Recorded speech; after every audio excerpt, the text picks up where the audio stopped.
he said, if I didn't know better and I was doing electric netting the way you're doing it, he said I probably wouldn't do electric netting because I mowed, I prepped the area just perfect, and I did all the things. He said all he does is he throws it up, puts the fence around, and gets the animals in there, and that little fencer is good enough with the low impedance, it just shocks right through.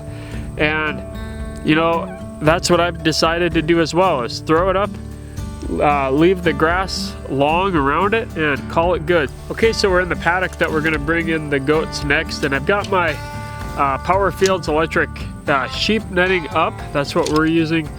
The sheep netting from Power Fields has been just working tremendous for us.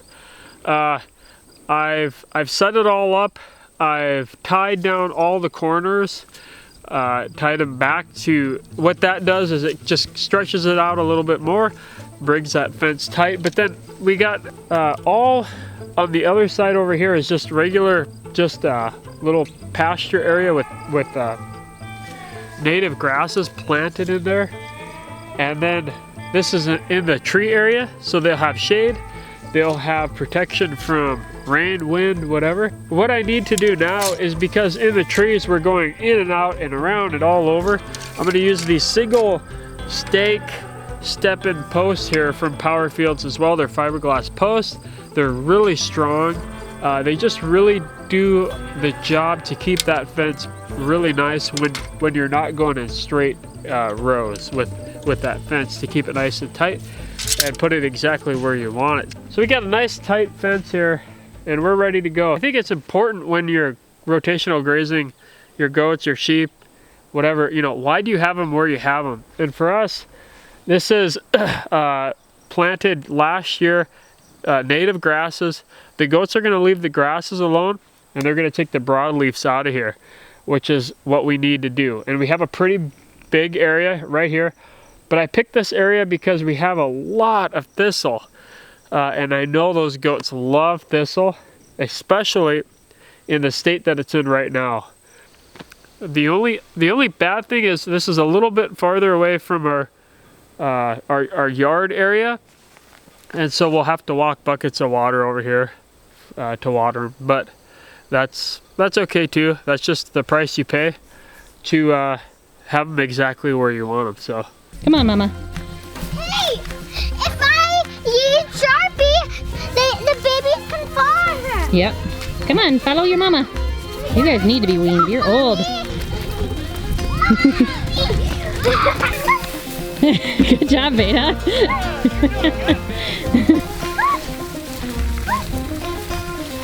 Come on, babies. She's nervous. There we go. Good job, Zoe. Got him. Babies love the grass. These goats look perfect. You know, they're slender and they're really just shiny. Their coat's just shiny. And they're doing really, really well. Can we rile the mama up so we can milk her? We're going to take the mama back with us because we're going to start weaning them and milking them.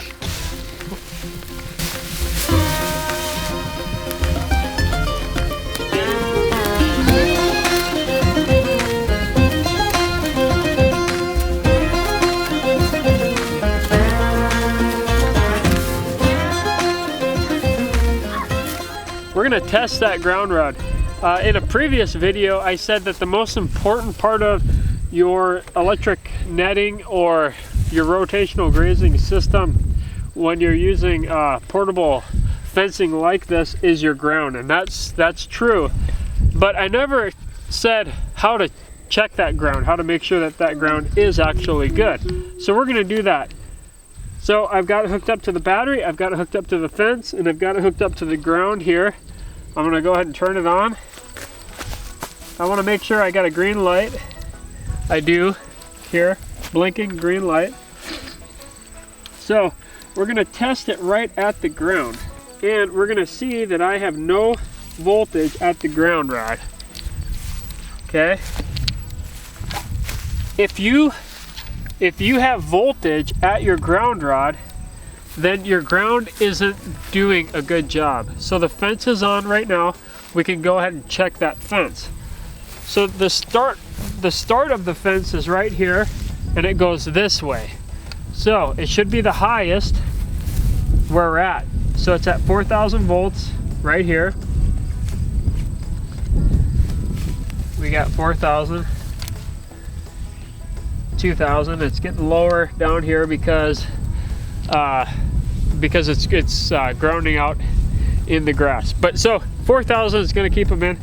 The battery itself has only been charging for a little while, and it was completely dead when I started charging it. So that's why it's only at 4,000. If it was fully charged, we'd have 10,000 volts here. But we've got 4,000 volts here.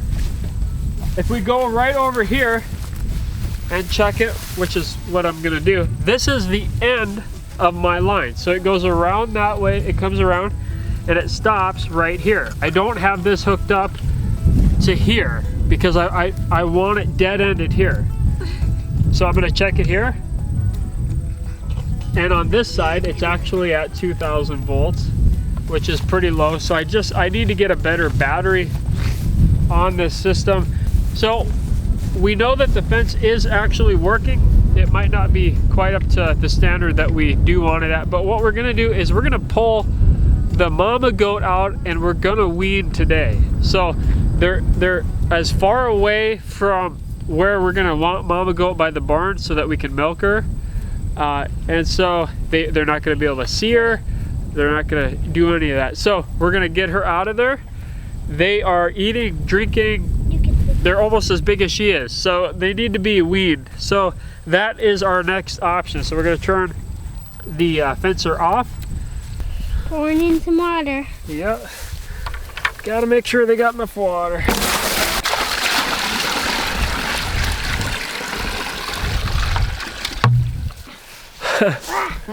What a guy. Look at that.